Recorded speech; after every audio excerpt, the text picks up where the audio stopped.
4, 3, 2, 1. Imhotep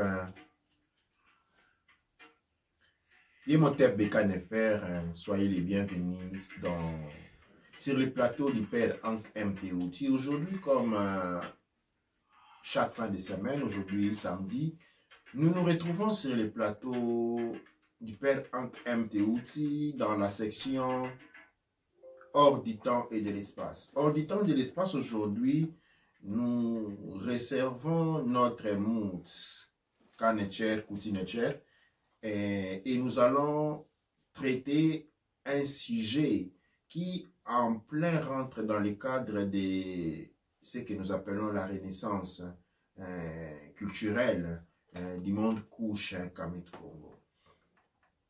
On est en train de parler de la révolution, on est en train de travailler sur la révolution, mais une révolution, la révolution est une entité qui est jeune.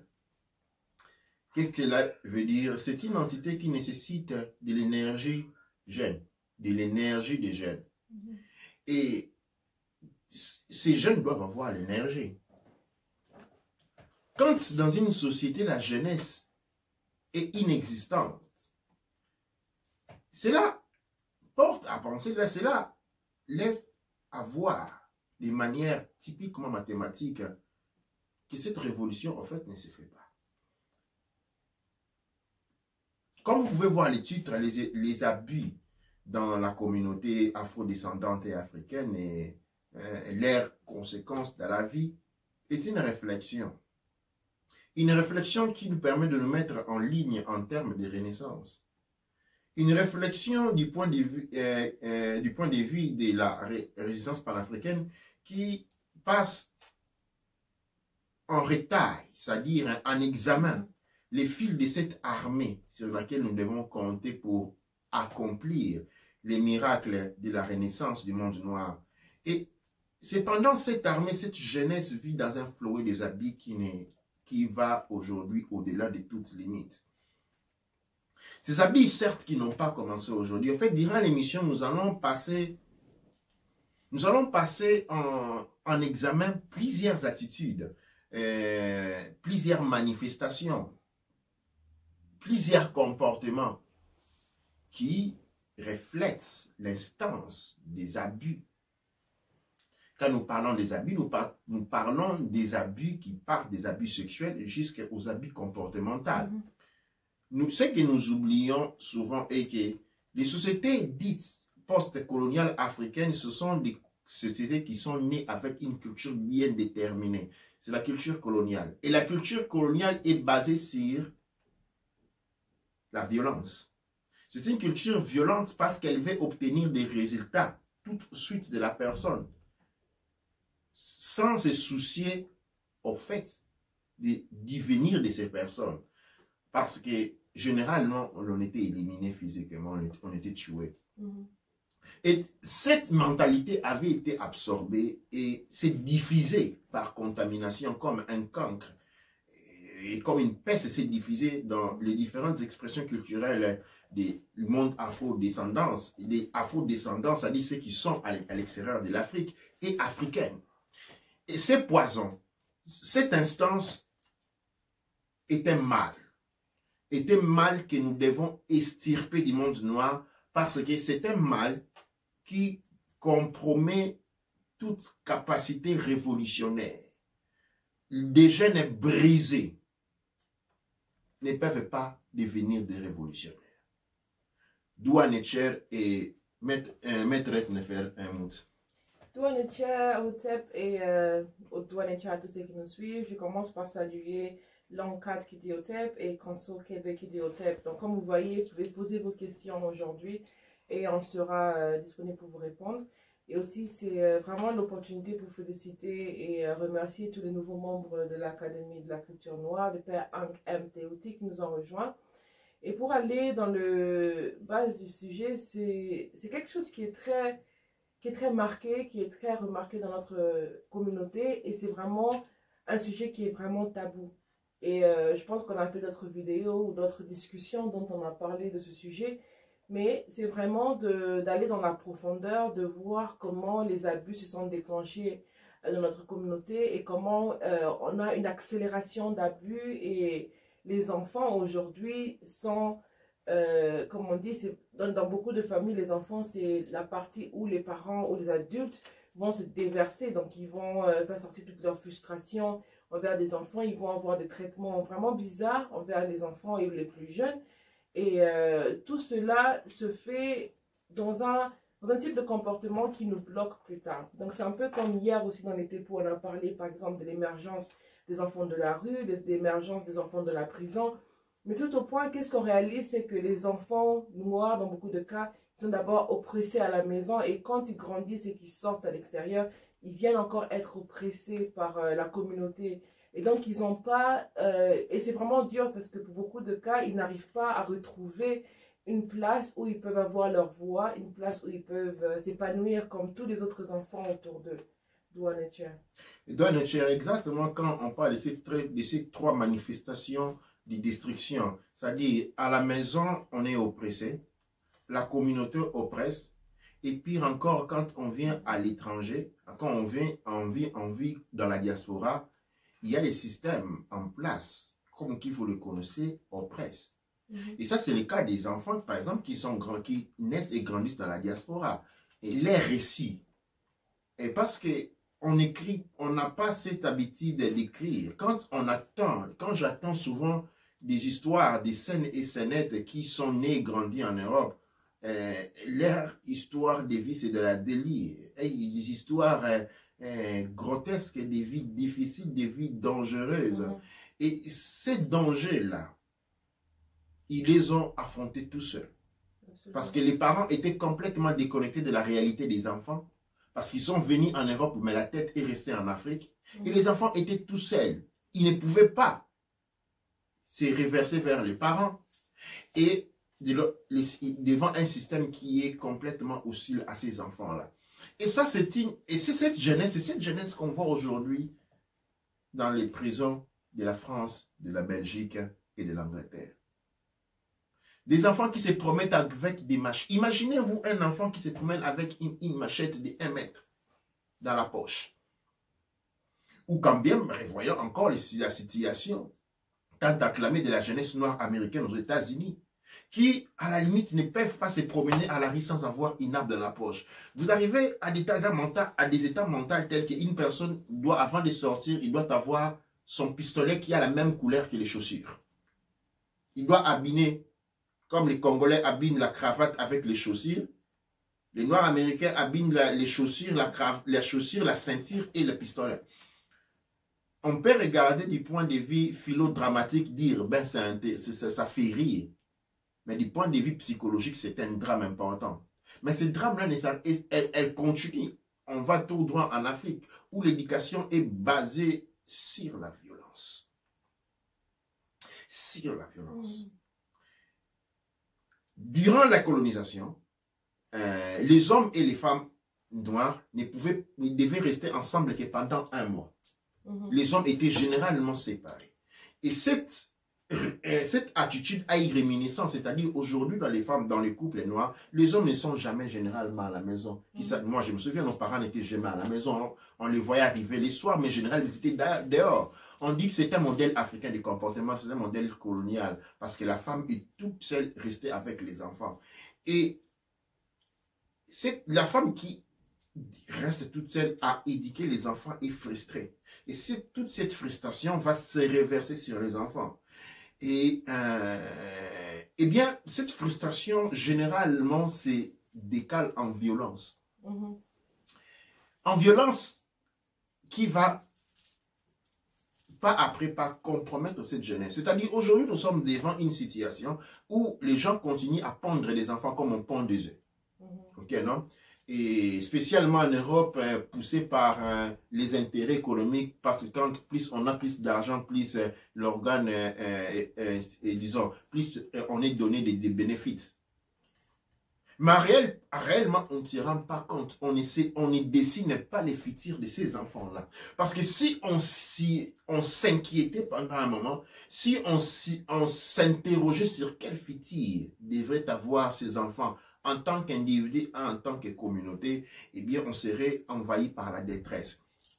Et cela va de soi. Il y a cette violence. Mais maintenant, nous avons un phénomène encore très important que nous avons pensé ne pas connaître. Mais c'est aujourd'hui, elle se relève disturbante. C'est le phénomène des abus sexuels. C'est le phénomène des abus sexuels dans les familles.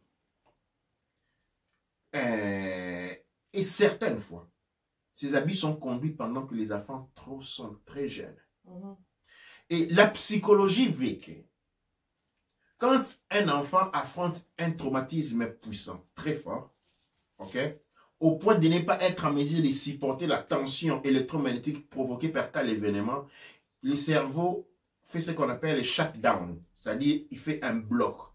Ce bloc-là fait que l'enfant oublie la mémoire, et cette mémoire-là, cette tranche de la violence sexuelle, ou de toute violence, même physique, très poussée, est éliminée de la conscience de l'enfant, de la mémoire active de l'enfant. Mais cela ronge l'enfant de l'intérieur. Et quand maintenant, plus tard dans la société, on aura des enfants problématiques, c'est-à-dire chaque histoire des enfants violents, des enfants qui s'orientent vers la consommation des drogues de manière exagérée. Tous les enfants qui finissent par prendre la drogue, ok, de manière exagérée, qui finissent dans l'alcoolisme poussé, ok, la violence, le délinquantisme, devenir délinquant, cache toujours derrière elle une histoire d'abus. Absolument. Toujours. En fait, avec le développement de la psychologie, on peut maintenant retracer les différentes personnes. On peut maintenant comprendre la source de certains maux qui souffrent la société aujourd'hui. Toute cette violence, à partir des hommes, par exemple, de la communauté noire, nous avons ces problèmes des hommes qui ont la main pesante sur les femmes. Ouais. Les hommes qui ont l'habitude de taper les femmes. Eh bien, quand on commence à creuser dans leur histoire, nous avons une réminiscence. Et derrière cette réminiscence-là, nous avons une histoire de viol, une histoire d'abus. Derrière les couples qui sont toujours en modalité bagarre du matin au soir, quand on creuse, on trouve toujours une histoire d'abus, une histoire de viol. C'est à ce moment-là que nous devons maintenant nous positionner, réaliser ce que nous ne voyons pas dans la société ou ce que nous refusons de voir en utilisant des dates analytiques devant nos yeux. Tout comportement est déductif d'une cause. La cause devient effet. Et c'est les problématiques que l'on se pose aujourd'hui. Parce que l'on est dans la renaissance à Kush Kamit Congo, dans cette révolution. Mais cette révolution ne peut pas être faite avec une armée brisée. Elle n'en sera pas possible. Et naît maintenant l'exigence d'ouvrir les yeux. Absolument. Et de devoir rectifier certaines choses. De devenir plus vigilant devant certains mécanismes qui se sont toujours opérés dans la société, mais auxquels, d'une manière directe ou indirecte, nous avons choisi de ne pas voir. La violence de l'éducation est une chose.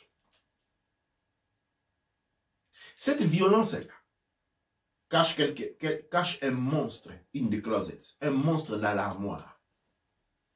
Le monstre de l'armoire, le monstre de l'armoire et la consistance des habits sexuels. Absolument. Dans dans les familles africaines et afrodescendantes. Quand je dis africaine, on est dans l'Afrique, je dis afrodescendantes, c'est-à-dire ceux qui sont dans la diaspora, qui ont quitté l'Afrique depuis très longtemps. C'est depuis les États-Unis, l'Haïti, on passe en Jamaïque, je vais je vais en Martinique, en Guadeloupe, les mêmes mécanismes et partout très développé et caché sous l'hypocrisie qui a trouvé comme couvert la religiosité, pour lesquels certaines personnes se sont placées sur des hauts trônes comme des saints. Et cette sainteté-là, macabre, cache des attitudes, des habitudes compromettantes. Et ces attitudes-là, ces habitudes-là, sont une autodestruction. Parce que cette jeunesse-là est trahie, compromise, ne pourra servir à rien d'autre que de la chair à canon ou des ouvriers à basse rémunération. D'où en est-il? Donc, je commence par saluer Édition Zola qui dit au TEP aussi. Il y a Tefo qui dit Happy New Year to you en Mazulu, Happy New Year to you aussi. Et puis il y a Efia qui dit Hello Efia, et le fléau des abus sexuels des enfants détruit notre société. Au TEP Mbote à Kumumuko qui aussi. Et donc pour continuer avec, les abus sexuels dans la communauté sont un très grand problème, dans le sens où c'est comme si on vit une situation qui est là mais qui cache. C'est comme un cheval de Troie, dans le sens que toute personne qui est abusée sexuellement ou abusée de manière très violente surtout, donc on parle vraiment des abus violents ou des abus sexuels, ça crée un espace, j'ai envie de dire un espace vide dans le cerveau de la personne, ça crée un espace caché, un espace brisé, ce qui fait que dans cet espace, les énergies de la colère, de la violence vont aller se nourrir et grandir dedans. Pourquoi? Parce que la personne n'a pas eu le moyen d'exprimer sa rage, sa colère, parce que en étant enfant, on oublie rapidement après. Et donc, la personne ne sait pas comment parler de sa colère, de sa rage. Et même si la personne se rappelle de ça, on lui dit que s'il appartient à une église ou à un système social, on lui dit, si tu dis aux gens, ça va être ta réputation à toi qui est abîmée. Donc, la meilleure chose à faire, c'est de ne rien dire. Et donc, la personne accepte de ne rien dire parce que c'est la meilleure chose pour la communauté. Mais cet abus, cet acte commence à ranger l'individu parce que l'individu se sent souillé, mais l'individu aussi sent comme si...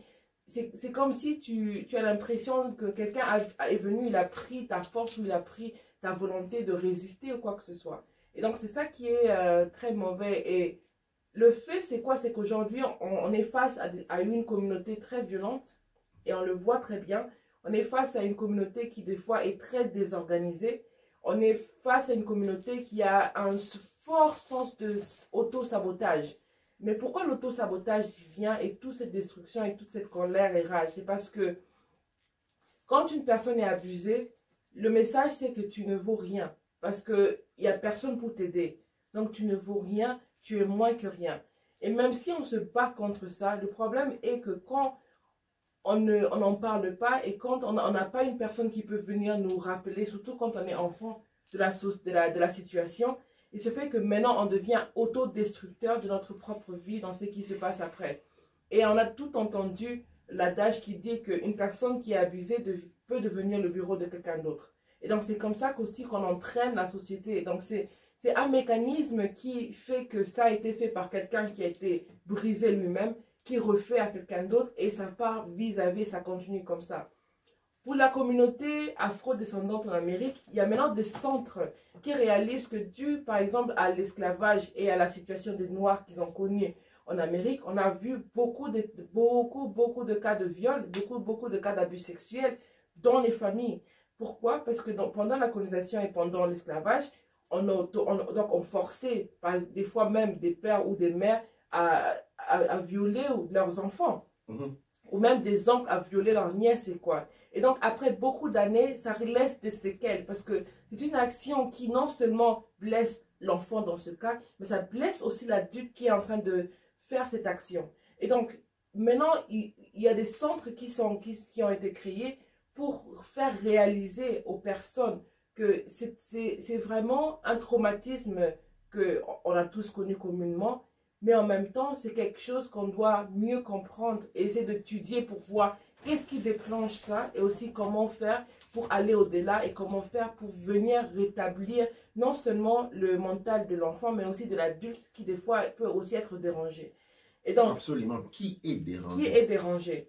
Et donc, c'est ça le point le plus important, c'est que dans la communauté africaine, on les cache.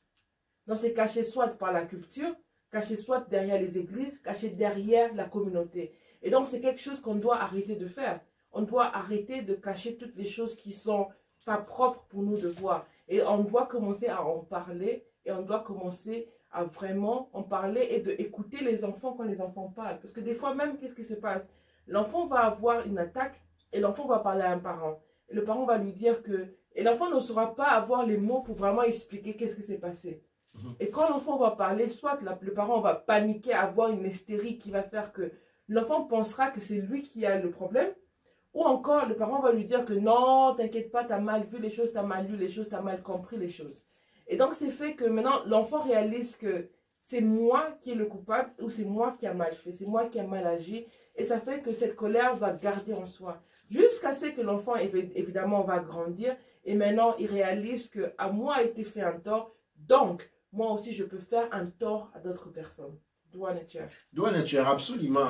Comme la Mout disait, il y a les séquelles, c'est-à-dire on ne doit pas, généralement, les comportements et les suivants que nous avons vus plus ou moins dans les communautés, quand je commence d'abord des modèles africains et puis aller au niveau afro-descendant. Dans le modèle afro-descendant, nous avons vu une solution a été trouvée, c'est-à-dire il y a des centres de rééducation, il y a des centres d'aide pour ces problèmes. Pourquoi? Parce que ça fait partie de notre expérience historique. Okay, non? Dans le monde africain, par contre, bien que l'expérience est faite et l'expérience est là, mais elle est niée. Okay? Parce qu'à l'école, on n'enseigne pas cela. Okay? L'histoire de l'Afrique et même l'histoire psychologique comme politique commence avec l'indépendance. C'est comme si tout ce qui était venu avant avait été oublié. Mais ce n'est pas le cas. Comme je disais, dans bien des cas, nous avons connu les autorités pour briser toute tension de résistance. Et là, nous reviendrons avec la deuxième partie hors du temps de l'espace pour briser la résistance. Généralement, qu'est-ce que l'on faisait? L'autorité coloniale passait maison par maison. Maison par maison, et on forçait les pères à coucher devant sa fille, devant tout le monde. Ok?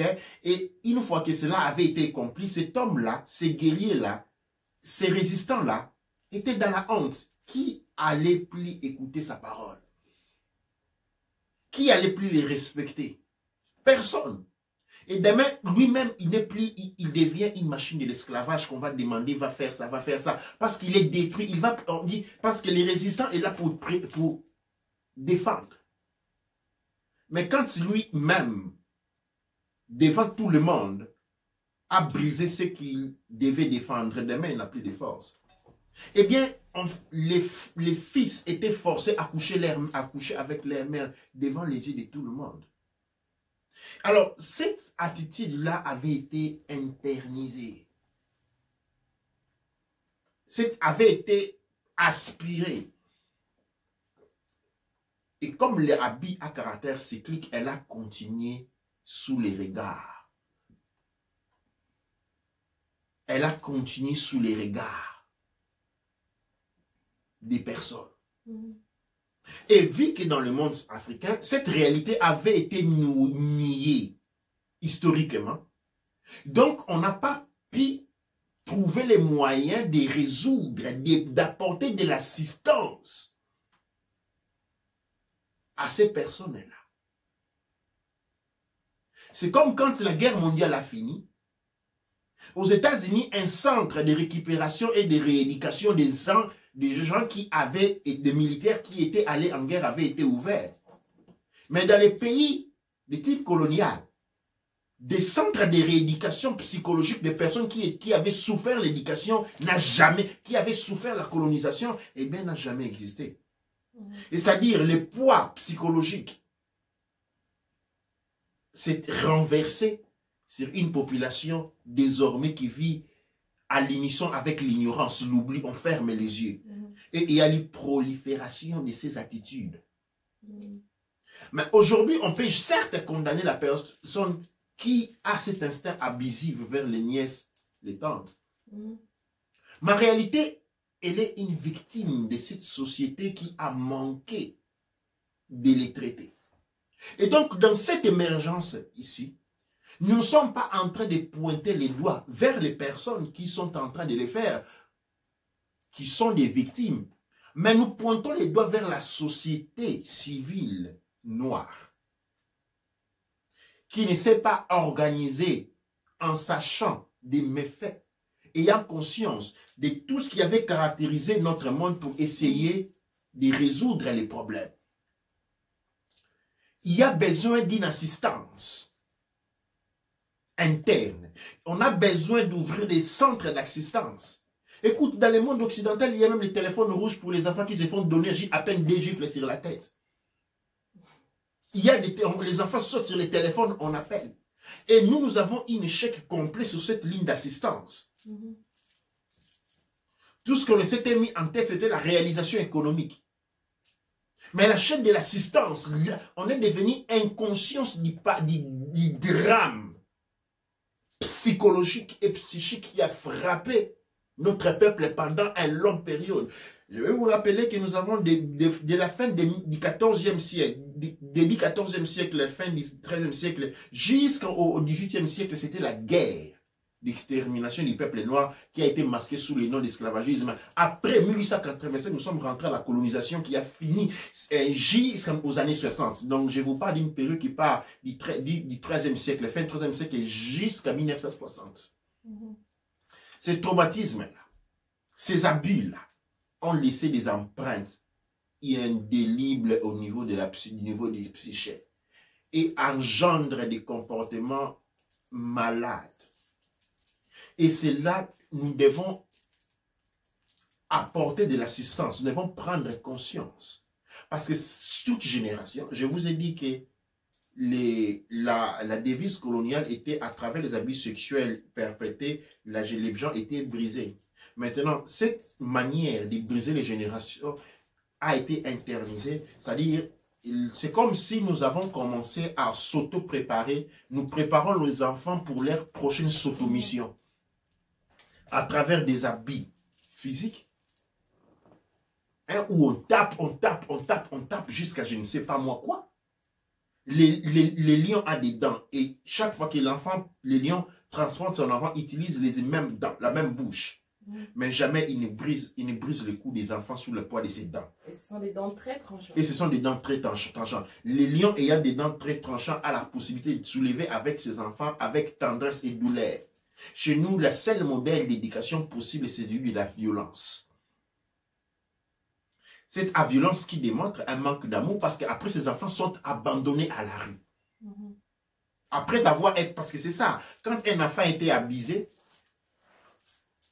pour éviter qu'il puisse dénoncer les adultes en Afrique, eh bien, on l'accuse de sorcellerie et puis on les chasse à la rue. Ok, on a besoin aujourd'hui de prendre conscience de cette réalité et de marcher à travailler ensemble, trouver des solutions internes communautaires. Parce que généralement, on va aller dénoncer à la police, je ne sais pas moi, belge, anglaise, qui n'a, avec tous les respects, qui n'a pas conscience, sans pour dire qu'il était lui les créateurs de la situation, mais il n'a pas conscience une conscience sociale et culturelle et historique des enjeux en question. Donc, il ne s'agit pas de prendre un tel et les mettre en prison qui résout la situation. C'est systématique et c'est plusieurs personnes. C'est plusieurs personnes. Ce n'est pas un seul qu'on met en prison et puis la système. Oui, on voit cela. Un homme a violé la femme, a violé l'enfant, on met en prison quand il a été... Mais ça ne résout pas parce qu'il y a d'autres mille qui n'ont pas été résolus et où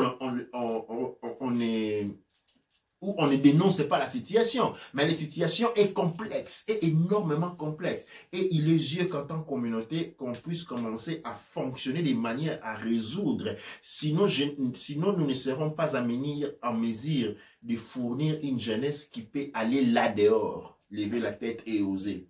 Ne regardez pas votre enfant pour dire que mon enfant, lui, ça ne lui arrivait pas. Son enfant n'est qu'une goutte d'eau dans l'océan. Si ton enfant est lui-même devant tous les autres qui ont subi cette situation, ton enfant ne sert à rien. C'est-à-dire qu'il faut penser du point de vue communautaire et commencer à travailler, à articuler des efforts allant dans la direction et de résoudre ces problèmes. Et ça commence par dénoncer, créer des centres.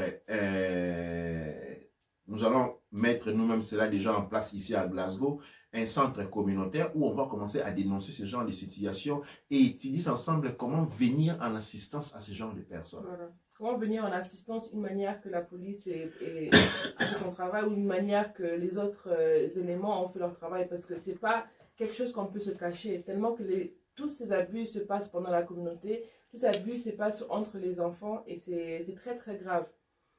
Le sujet qu'on a eu aujourd'hui m'est venu parce que j'ai eu une discussion avec quelqu'un que je ne vais pas citer et j'ai posé les questions pour essayer de comprendre l'espace des abus sexuels dans la communauté noire et une communauté vraiment proche à moi. Donc, je pose la question à la personne et elle me dit que non, je demande alors quand est-ce que toute cette affaire a commencé? Et alors, elle me dit que non, ça a commencé à l'époque quand nous, on était jeunes. Donc, la personne, elle est carrément une génération avant la mienne. Donc, je peux dire c'est comme un oncle, un parent ou une tante. Alors, elle me dit c'était par rapport à quand la génération plus grande à notre était plus jeune. Donc, là, on parle des années 70, des années 60. C'est là où elle s'est rendue compte que ça a commencé. Pourquoi? Dans les années 70, c'est par rapport au fait que elle a vu ses sœurs, elle a vu certains enfants de la famille qui dormaient et disaient que quand ils se réveillaient le matin, ils se réveillaient sans culotte. Donc, ils n'avaient pas de culotte. Et ils se demandaient comment est-ce que j'ai garé la culotte pendant que je dormais.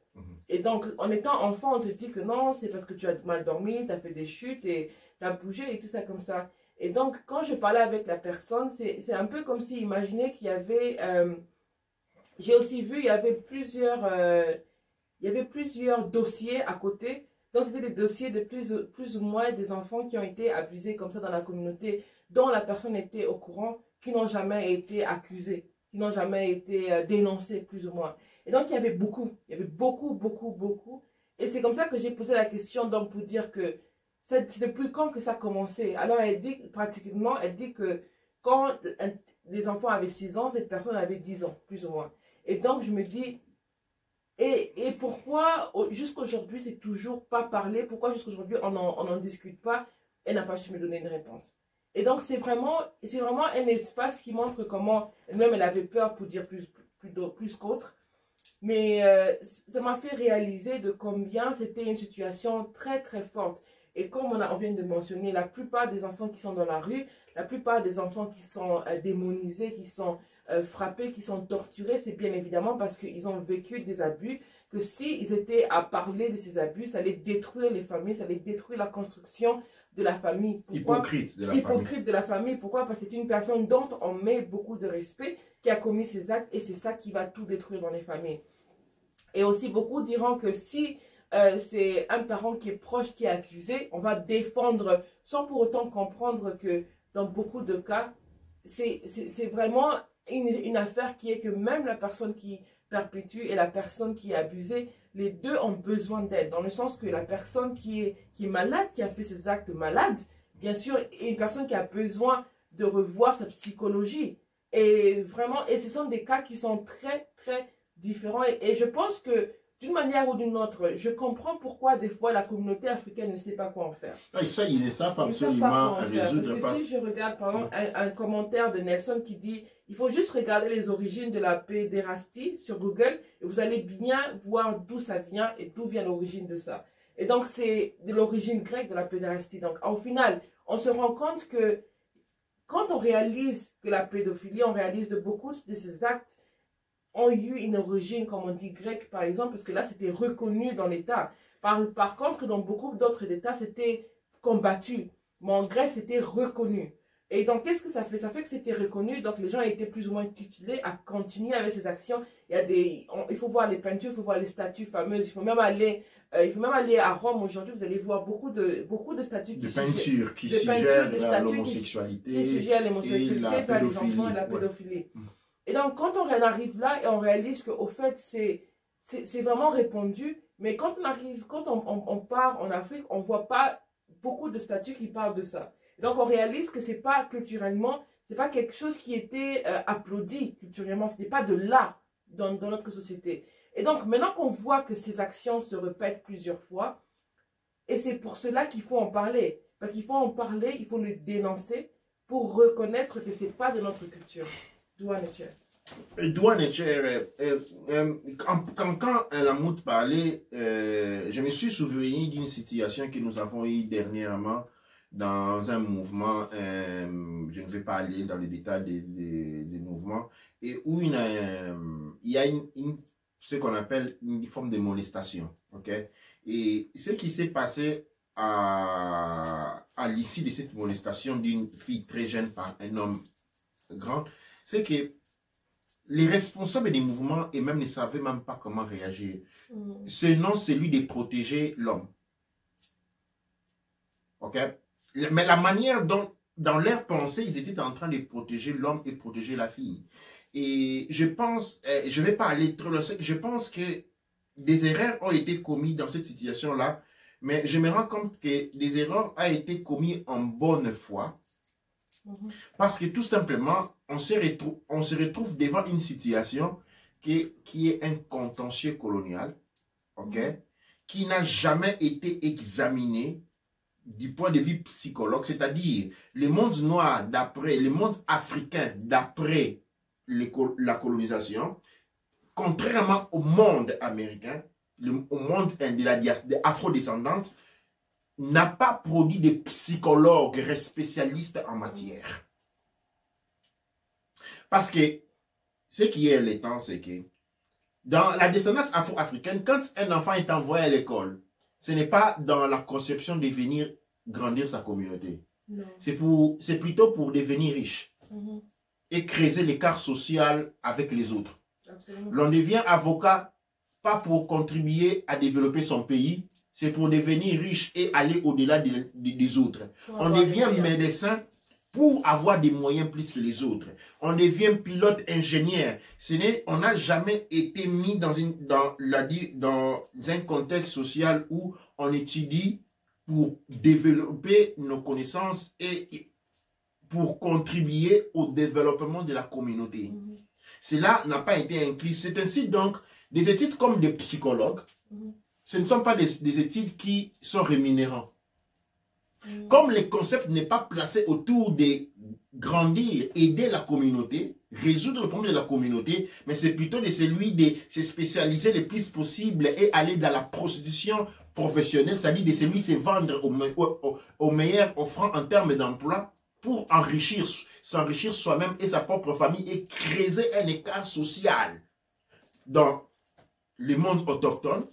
Eh bien, qu'est-ce qui se passe? Nous avons raté des possibilités de produire à travers les études de psychologues qui puissent étudier la situation, comprendre les enjeux, les niveaux de tension, les attrites accumulés et venir avec un parcours psychologique en mesure d'aider les personnes qui ont subi ces abus, tout comme les abuseurs. On a manqué cette ligne-là et cela compromet des langues. Et cela a contribué au manque de développement. Parce que les personnes brisées ne peuvent rien faire. Les personnes brisées finissent dans la drogue parce qu'ils doivent, des fois même quand on n'est pas conscient de manière directe de ce qui est arrivé, on l'est de manière indirecte et on sera toujours orienté vers la drogue. On sera toujours orienté vers l'ivrognerie. On sera toujours orienté vers la violence. Et cela coupe la capacité productive et, dis-moi, même de manière indirecte, la contribution qu'on pourrait apporter à la société. C'est un terrain déterrant pour lesquels il est essentiel que l'on réalise vraiment les enjeux en cours. À côté de ce phénomène maintenant, nous avons notre phénomène qui vient encore rendre pire la situation. C'est celui apporté par la course à l'or. La course à l'or dans le monde africain qui porte les gens à s'inscrire dans des organismes comme la maçonnerie et les maçonneries, c'est-à-dire les sciences occultes occidentales, qui sont et ont une histoire philologique bien déterminée dans les abus sexuels. Ces personnes qui sont dans ces groupes, généralement paraissent pour des saints dans les communautés qui ne savent pas les reconnaître, des vrais loups vêtus de peaux d'agneau dans la ferme. Eh bien, ces gens-là se lancent maintenant dans une action mixte, consciente et inconsciente, d'abus sexuels sur la jeunesse pour remplir les réquisites exigés de la cellule franc-maçonnique ou tout autre développement ésotériste pour avoir la possibilité d'occuper une forme d'élite dans ces cercles. Parce qu'avoir une poste d'élite dans ces cercles permet après de pouvoir avoir un bon travail en banque, avoir un bon travail dans l'administration locale, dans les gouvernements, ainsi de suite. Ça, c'est un autre fléau. Une autre histoire qui n'est pas racontée, qui est racontée à basse voix et qui va s'ajouter au continuum, ce que j'appelle les continuums débravatoires qui a transpercé la psychologie noire de la colonisation et renforcé le niveau de la dramatologie de la jeunesse aujourd'hui, au point de pouvoir configurer tout simplement cette phrase que personne n'est à l'abri.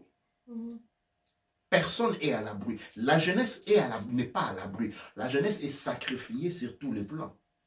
Et donc, si nous aspirons réellement à une résistance vraie, et il doit y avoir une conscience sur cet événement, cette conscience puisse nous guider à réellement produire des psychologues, produire des zones d'intérêt dans cette sphère de la société civile noire pour la résoudre.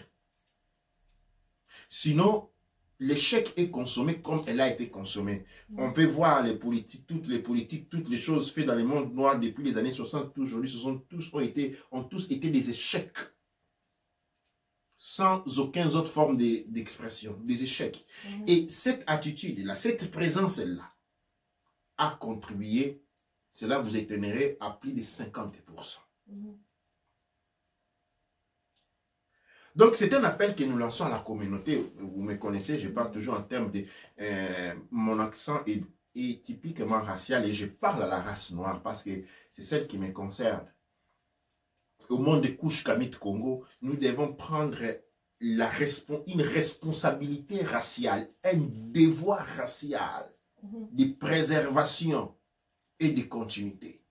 Nous sommes appelés aujourd'hui à un devoir racial de préservation et de continuité. Et ce devoir racial de préservation et de continuité nous appelle à ouvrir les yeux sur ce genre de manifestations. Je le dis bien, nous ne sommes pas dans la démonisation. Nous ne sommes pas dans la démonisation.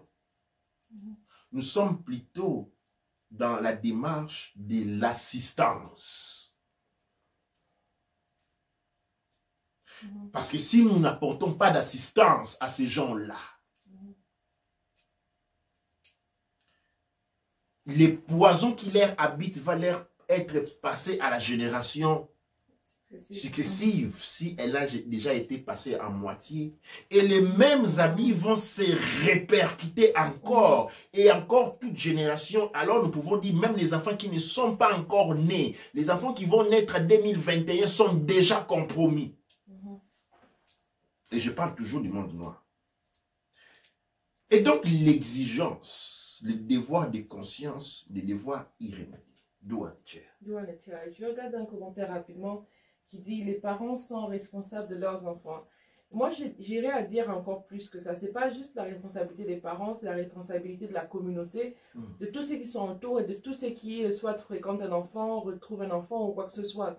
Pourquoi? Parce que le problème est quoi? Et que si, en tant que parent, vous avez connu vous avez connu une histoire d'abus qui n'a pas été, dont rien n'a été fait, genre vous avez connu une histoire d'abus où soit la fille ou le garçon a été puni, il a été mis dans la rue, il a été puni parce que c'était leur faute, entre guillemets. Eh bien, en étant parent, quand c'est votre enfant, tout ce que vous allez dire à votre enfant, parce que vous ne voulez pas que ça puisse se passer, que l'abus puisse se passer vers votre enfant dans votre maison, l'attitude des parents, généralement, c'est que moi, j'ai même pas envie d'entendre parler. Non, moi, je veux même pas voir ça. Si j'entends quelqu'un qui a fait ça à mon enfant, non, je vais me fâcher, je vais vraiment pas être content et je vais vraiment réagir sérieusement. Et ça, c'est vrai. Mais le problème, c'est qu'en même temps, quand on voit les enfants des autres, et là, on dit rien, on fait rien, parce que du moment, c'est pas notre enfant. Le problème est que souvent, quand on est avec un enfant, des fois même, c'est difficile pour les parents de voir, parce que les parents, déjà, quand même, on sait bien, les parents, ils ont difficulté de réaliser qu'un enfant est un adulte, parce qu'ils voient toujours le bébé qu'ils ont donné naissance. Imaginons maintenant quand il y a un acte pareil, vous allez voir l'enfant chaque jour, et c'est difficile aux parents de voir qu'il y a une différence, parce que pour les parents, il y a tellement eu de différences, et on sait très bien, quand il y a un changement sur quelqu'un, le changement se voit que quand une personne qui n'a pas vu la personne pendant longtemps le voit, il peut remarquer un vrai changement. Et les parents, c'est vrai qu'ils sont responsables, mais ce n'est pas seulement les parents, c'est toute la communauté qui est responsable. La communauté est responsable. C'est pourquoi j'ai parlé des devoirs des races. Nous devons arrêter de fonctionner avec les méthodes occidentales. En Afrique, on dit ceci.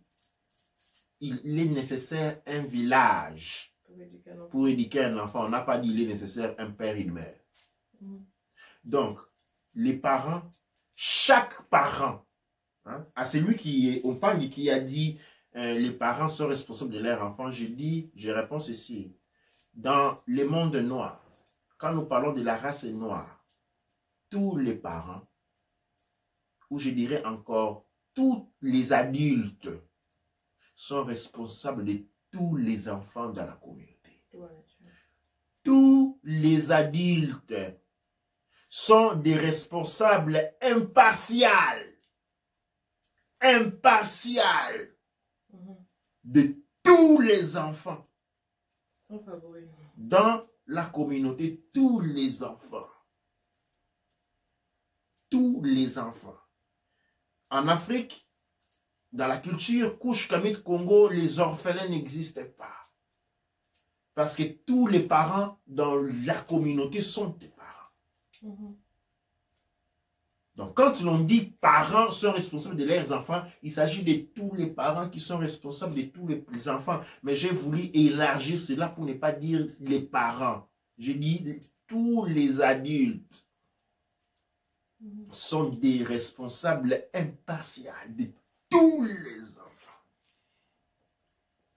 Et nous devons travailler de manière à maintenir ce niveau de sécurité et de perfectionnement social que le monde de nos ancêtres avait réalisé. Doigt de Tchèque, je ne sais pas si nous avons encore d'autres éléments, d'autres questions. Oui, je pense qu'on n'a plus de questions ici. On va voir s'il y a d'autres questions de l'autre côté. Au niveau de la régie, oui. Oui, et en même temps, j'aimerais dire, c'est vraiment un appel pour dire à tout le monde d'être attentif aux enfants. D'écouter les enfants, d'être présent dans leur vie, mais aussi de leur apporter quelque chose de nouveau. Et de vraiment parler et d'avoir des débats et d'avoir une histoire. De ne pas cacher. Les enfants ne sont pas trop jeunes. Et surtout les enfants de cette génération, ils ont la capacité de comprendre beaucoup plus d'informations. Et certaines fois, les parents pensent qu'on ne va pas parler avec ça à un enfant. Mais l'enfant, il a YouTube vers lui à la maison. Il a YouTube, il a Google. Et donc, il peut tout avoir les informations qu'il veut en 2 secondes. Donc, du coup, c'est mieux que les parents ou les proches soient les premiers à expliquer les thèmes aux enfants, à leur parler et vraiment à leur dire quoi que ce soit. Et aussi de créer une relation de confiance pour faire que les enfants, s'il y a un problème, ils peuvent venir parler avec les parents, ils peuvent venir parler avec les personnes avec qui ils ont une bonne attente. Et donc, tout ça, c'est vraiment pour dire que l'émergence aujourd'hui, c'est de comprendre que les abus, soit physiques très violents, ou surtout les abus sexuels, c'est un moyen pour briser une personne. Donc, quand on voit un abus sexuel dans notre communauté qu'on ne dit rien, c'est comme si c'est comme on dit, qui dit rien consent. Donc, si on dit rien, ça veut dire que nous aussi, on est le bureau. Nous aussi, c'est comme si on est, j'ai envie de dire, on participe à cet acte. Donc, c'est comme si on veut briser l'enfant, nous aussi, en ne disant rien. Donc, c'est comme ça qu'il est important de faire quelque chose, de vraiment trouver une solution pour les enfants et même pour toute personne au final. Ce n'est pas juste les enfants, mais toute personne qui est accusée parce que c'est un moyen pour briser une personne. Et quand on a plusieurs personnes brisées dans notre communauté, la communauté ne fonctionne pas. On ne pourra pas trouver la solution pour notre communauté. Et donc, au lieu de juger les jeunes, pour ce qu'ils font, pour le fait qu'ils font de la musique qui est trop... Certaines personnes vont dire que votre musique dérange, ou encore ils vont dire votre manière de vous habiller dérange, ou encore ce que vous faites ne correspond pas à ce que nous on faisait en tant qu'adultes. Il faut plutôt essayer de comprendre c'est quoi la souche de tout leur caractère, de toute leur manière de se comporter, pour comprendre exactement c'est quoi le problème et pour être sûr que la génération future aura un meilleur commencement, un meilleur start pour qu'ils puissent aller plus en avant. Du côté de la régie, si nous avons quelques commentaires, quelques questions. Donc, on a Simplice Namolende Ndemboli qui dit fier de vous. Et on a un commentaire de Bougas qui demande quel rôle joue le chapelet chez un kémite, vu que vous en avez plusieurs autour du cou, au bras, ainsi que madame également à la main et sur la tête comme barrette.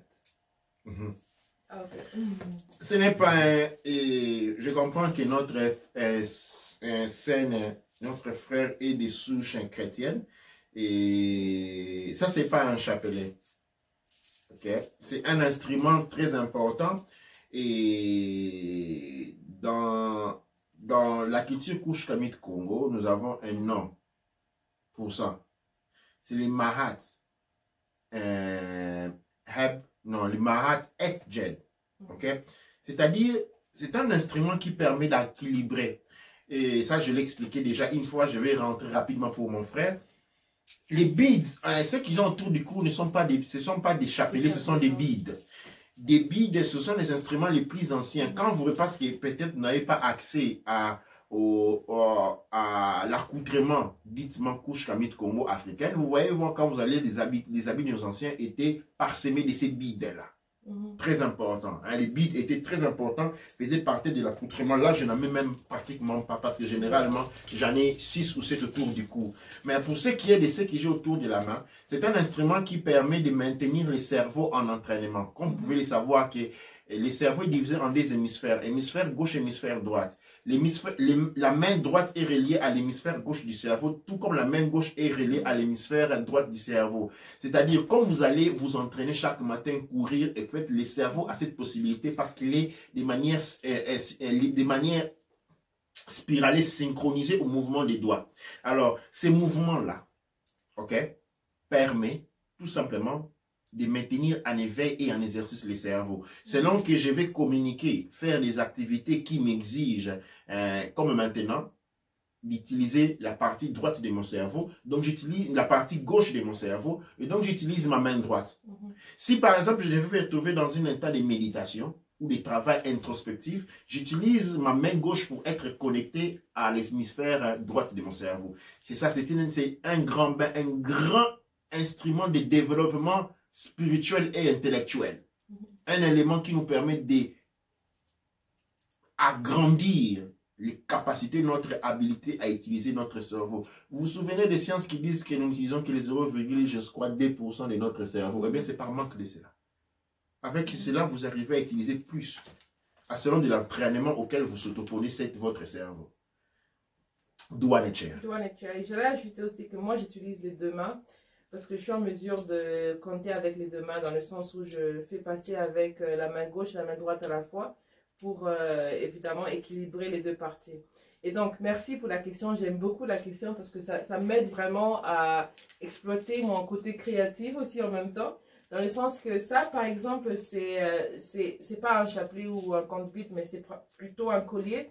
Le collier dedans, je ne sais pas si vous arrivez à bien voir, c'est l'Afrique. C'est Katiopa, l'Afrique qui est au lieu d'avoir l'Afrique comme ça que vous êtes habitué de voir, moi j'ai mis l'Afrique comme ça. La vraie forme. La vraie forme, là où il y a les Zoulous au sud, au nord. Au nord. Parce que nous, dans ma langue, quand on dit Zoulou, c'est le ciel. Donc c'est le nord. Et pour moi, c'est choquant de voir un peuple Zoulou au sud. Ouais. Mais récemment, il y a le Pete's Projection, donc il y a le map réel de comment la Terre est. Effectivement, on voit que la Terre, l'Afrique, elle est comme ça, au final. Donc c'est comme ça que quand on parle de la haute et la basse Égypte, ou la haute et basse Kama, c'est dur à savoir parce que le haut et le bas pour nos ancêtres étaient différemment. Donc aujourd'hui, pour beaucoup de raisons, on a des fleuves qui on a l'impression qu'ils coulent à contre-courant et c'est bien, et bien c'est parce que... au lieu de descendre, l'eau monte. L'eau monte, et bien c'est justement parce que le map de la Terre, il a été renversé. Parce que les Blancs qui voulaient dominer, voulaient se retrouver au nord. Et comme le monde occidental est naturellement au sud, et ils ne sont pas au nord, et qu'est-ce qu'ils ont fait? Ils ont renversé les maps du monde pour qu'ils puissent être au nord. Et ils ont agrandi les dimensions de tous leurs petits continents parsemés au-delà de leurs sphères de vie qui sont en réalité des toutes petites îles. On les a agrandis pour leur faire sembler des grands territoires pendant que l'Afrique a été rattressée. En réalité, les pays occidentaux ne se trouvent pas au nord, mais se trouvent au sud, au grand nord.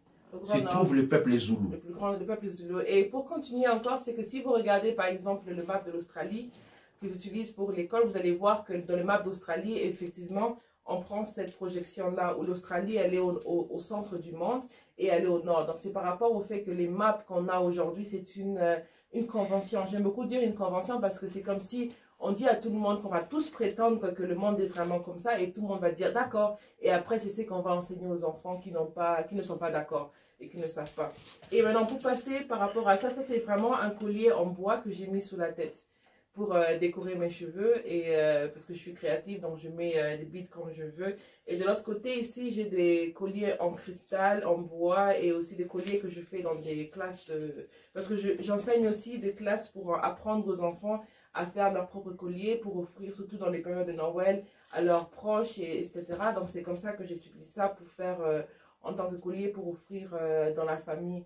Et voilà, donc vraiment, merci pour la question parce que c'est très intéressant et c'est bien à savoir que l'histoire des chapelets, au fait, c'est vraiment un outil qu'on a appris aux gens à utiliser d'une manière, mais c'est quelque chose qui a été pris d'autres cultures, comme beaucoup plus de choses dans la Bible, comme d'habitude.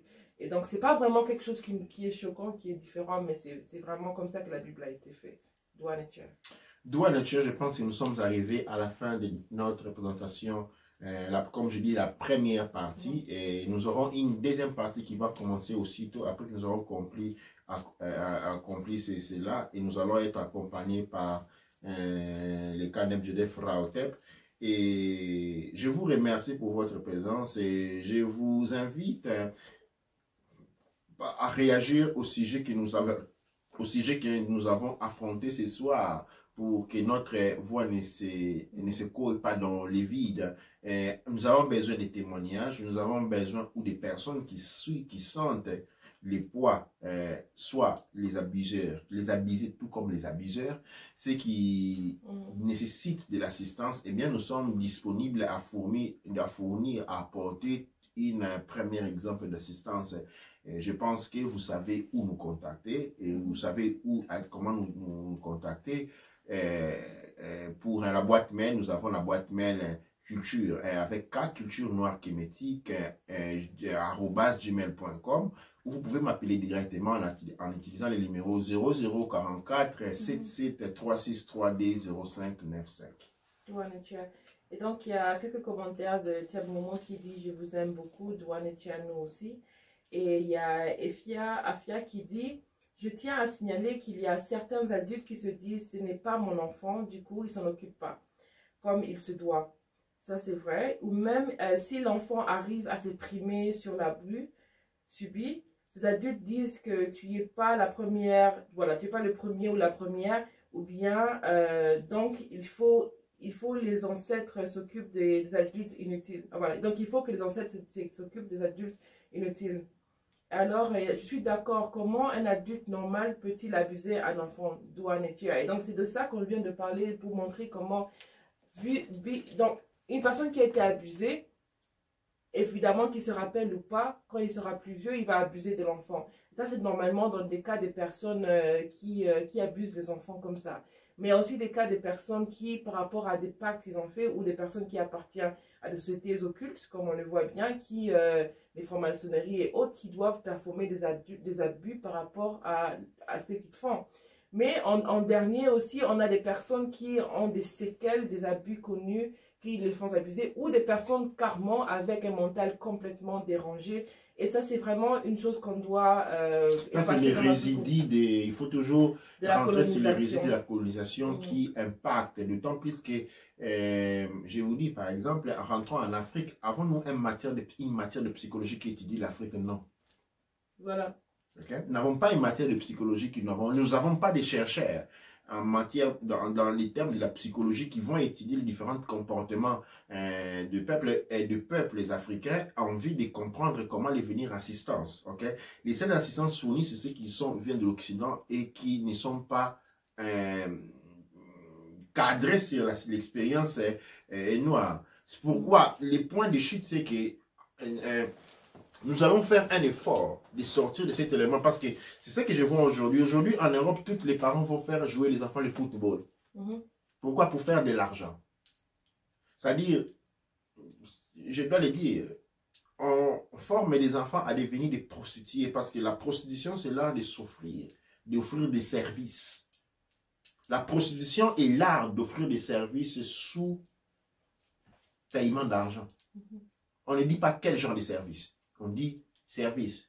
Parce qu'à l'opposé de la prostitution, ça signifie travailler pour sa communauté. C'est ça. Quand on dans tout le monde, quand on est médecin, l'enfant qui dit, ah, dans mon village, il n'y a pas de médecin. Moi, je vais venir étudier la médecine. Je vais aller étudier la médecine pour m'assurer que dans mon village, les gens ne meurent plus pour des petites maladies. OK? Et c'est lui qui veut faire l'ingénieur. Il dit que dans mon village ou dans ma région, eh bien, il n'y a pas ça, il n'y a pas ça. Je vais aller étudier ça pour apporter ça à ma région. Là, nous avons devant un comportement contre la prostitution. Mais nous, par contre, nous avons été grandis dans le sillage colonial de la prostitution intellectuelle. C'est-à-dire, il faut développer des capacités intellectuelles pour aller se prostituer, se donner au meilleur offrant. Cette attitude rend vulnérable la communauté. Et quand toute communauté rendue vulnérable devient la part des rôdeurs, des vautours qui tournent autour d'un corps agonisant. Et la communauté est devenue agonisante par abandon. Mais cet abandon, ce poids-là de l'abandon est encore renforcé par les continuums de la traumatologie coloniale basée sur un fonctionnement qui se base sur briser les personnes. Et dans les briser les personnes, un des mécanismes est celui des abus sexuels, qui devient répétitif parce qu'elle a été internée et jamais traitée, jamais affrontée ouvertement.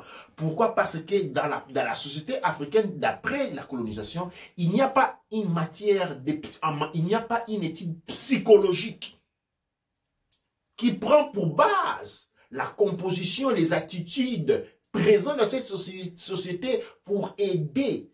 Comme j'ai dit au début, après la Deuxième Guerre mondiale, aux Nations Unies, on a créé un secteur pour aider une transition. Après la colonisation, il n'y a pas eu en Afrique. Aux États-Unis, ils ont souffert les mêmes problèmes après l'esclavage. C'est la raison pour laquelle des études psychologiques ont été menées. On a évidencé les poches et on a créé des centres de rééducation et d'aide des personnes qui sont affectées parce qu'il s'agit à aimer de 80% de la population. Et ces centres ont permis, ils ont formé des cas de psychologues de plusieurs générations, sont venus. Et aux États-Unis, on en trouve par milliers. En Afrique, même pas un. En Afrique, même pas un. Pourquoi? Parce que après la destruction, on est rentré dans les marchandages, que moi j'appelle de la prostitution professionnelle. Ce sont un des éléments que nous devons résoudre sur ces points-là. Nous n'allons pas trop nous allonger, nous allons conclure, nous allons revenir sur le sujet. Justement, nous voulons votre contribution aussi, vos remarques, vos suggestions, vos témoignages pour nous permettre de continuer, parce que ce que nous sommes en train de faire est une recherche. On a une dernière question rapidement. Et donc, c'est dit, en gros, ce qui reste dans notre subconscient peut nous pousser à commettre un acte désagréable. Absolument. Et puis, y a-t-il aussi des êtres qui commettent ces actes par possession, des êtres du bas astral, par exemple, ou par possession d'autres choses? C'est un thème profond. C'est un thème profond qui, oui, il existe, quand vous regardez la table périodique des éléments, il existe 144 éléments. Ok? Il existe 144, normalement, le spectre des couleurs que vous connaissez comprend 144 couleurs. Combien de couleurs sont connues? Je pense, en général, c'est... à l'école, on enseigne 7 couleurs. 7 couleurs. Il y a 144 couleurs. Et puis, on peut comprendre un peu plus. Mais ouais, 144 couleurs. Et quand vous observez le spectre des lumières au-delà de la conscience animale, il y a 144 couleurs. Il y a 144 genres d'odeurs différents. Okay? Qu'est-ce que signifie? Chaque état mental correspond à un état de vibration des esprits. Il y a des esprits élevés, des esprits bas. Justement, quand on leur vibre dans la négativité, la possession est là. Mais nous ne devons pas nous concentrer sur ça. Nous ne devons pas nous concentrer sur ça. Nous devons nous concentrer sur la rééducation. Et la rééducation passe par... Parce que quand on parle de spiritisme, on arrive généralement à démoniser. OK? Ou à refouler la responsabilité. La responsabilité ici est collective. C'est un manque de développement dans une trajectoire bien déterminée qui est responsable de ce genre de situation. Et donc, tout comme nos frères des États-Unis, les afro-descendants ont fait, nous devons rentrer dans une thématique de développement sur la ligne psychologique. Nous devons former des personnes qui sont à mesure de traiter ce genre de maladies parce que psychologiquement, en termes de densité, je dis, c'est plus de 80% de la population qui est affectée parce que nous sommes tous sortis de la colonisation.